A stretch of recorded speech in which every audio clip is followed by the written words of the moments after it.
Hey everyone, it's Sean and I'm back with another performance review video. I previously checked out Osiris and Smash and Grab and you guys seemed to like them, so I decided to make another. I was given a key to this game to make a video for it, so thank you to Frontier Developments. If you haven't guessed by now, I'm doing a performance review for Planet Coaster. I had seen a lot of reviews saying the optimization was bad on it and that people with 1070s were getting FPS in the 40s, and I decided that I needed to check it out. I guess I just like to subject myself to extremely low FPS. So in this video, I'll be taking a look at a few different parks that were uploaded to the workshop for it, and I will obviously give credit to the author of them. I'll be showing 3 really big parks and then 3 fairly small parks to show the difference the size of a park can make. Keep in mind that this is a more CPU intensive game, as you'll probably be able to tell from the CPU usage, and it's also pretty VRAM heavy. One more thing I'd like to add, my recording software really didn't play nice with this game, so whatever frame rate you see on screen, just add 5 FPS to it. So with all that out of the way, let's take a look at the performance. Oh, and before I forget, thank you to Slane and Fenner X for requesting this game.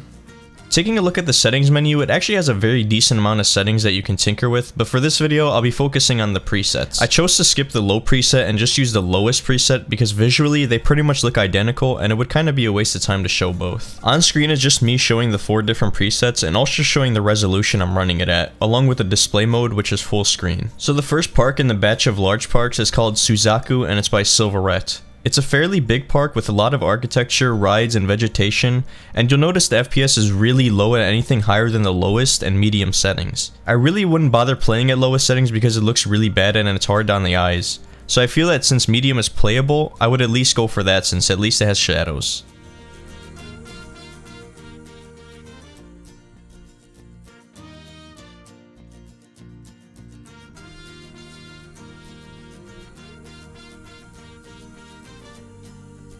The next huge park is a remake of the Disneyland that's in Paris, and it's by Brad. I chose this map because it's really large and the FPS is pretty low. We're looking at just above 20 FPS while not recording, which is almost playable if you don't mind your game being choppy. And as you can see, we have about 26 FPS while not recording at high, and that's a little better than Ultra. Overall, this map was a good stress test since there's a lot going on, but it's not as demanding as the next map that I'm about to show you. Last but not least, we have the final map, which is a tribute to Disneyland by War Eagle 751, and it is a massive park. There's a reason that I left this for last, and this is because no matter the settings, the game will stay at under 15 FPS, which is just atrocious. Even though this game isn't competitive, I don't think anyone would want to play at sub 15 FPS. I wanted to use this as an example of the type of parks that you don't want to build if you have this setup. So the first map in the batch of small maps is the X Sector by Lawrence Coles. I chose this one because although it's small, it still has pretty poor performance at Ultra and High. It's obviously playable, but I'm aiming for 60 FPS. For this map, it looks like medium and lowest will be netting you that smooth 60 FPS. I'm guessing this has something to do with the foliage. If I were to make a map, I'd probably try to avoid placing foliage as much as I can. I started the batch off with this as it's the worst performing out of the 3 small maps. Is Space Mountain by Rudy Renkamel, and I'm sorry if I pronounced your name wrong. This park is very straightforward. If you've ever been on, or seen, or heard of this ride that's in Paris, this is just a park that sets out to recreate it. This means that the map is really small with not much going on and provides a good base benchmark to compare to the parks that come later. So judging from the gameplay I'm showing, the FPS is very playable on almost all settings. Ultra appears to dip into the 30s at times, but you have to remember that this isn't a competitive shooter and dropping into the 30s is fine for a creative building game. The next map is called A Tiered Theme Park, and it's by Jay Oddity. This is a pretty cool map that just has a tiered system to it. I chose it because it's relatively small yet performs pretty well. As you can see on Ultra, we're getting pretty much a constant 40 FPS while not recording, and anything lower than Ultra is 50. I think this is pretty much the size of a park I would be aiming for if I was to build one. So my overall verdict is that this game is just not optimized very well. There's certain maps that obviously run well, but this is because they are very tiny and not with a lot of things going on.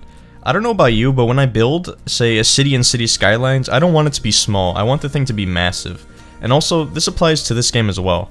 I don't want to create a tiny park, I want to create Disneyland or something similar. And having said that, I feel like that just simply isn't possible to do with this setup because very large parks are simply unplayable and they aren't fun to work on at 9 FPS. I hope that the performance can even somewhat be fixed in patches, as the game hasn't been in full release too long, so there's still time for the devs to fix some stuff. In the end, I'd say if you had a high-end i5 or i7 CPU, you'd be better off for this game. I would also make sure that you have a lot of VRAM, something like the 1060 with 6 gigs or the 480 with 8 gigs. In saying that, the game does use more than 6 gigabytes at times, so even 6 gigabytes might not be enough if you're planning to play on high or ultra. Also, if you didn't know before, I am overclocked to 4.2 GHz now, so this game still performs fairly poorly. I wouldn't want to see it at stock speed if I'm being honest. Speaking of overclocking, if you missed it, I did a video comparing a couple of games from stock clock and 4.2 GHz, and the results are pretty interesting, so click on the screen if you'd like to see that video. Anyway, that ends this video. I hope you guys liked it. Let me know if there's any other games I should do for this, and I'll consider it. These take a lot of work and time, so I save it for games that really need it. So yeah, that's that. I'll see you in the next video.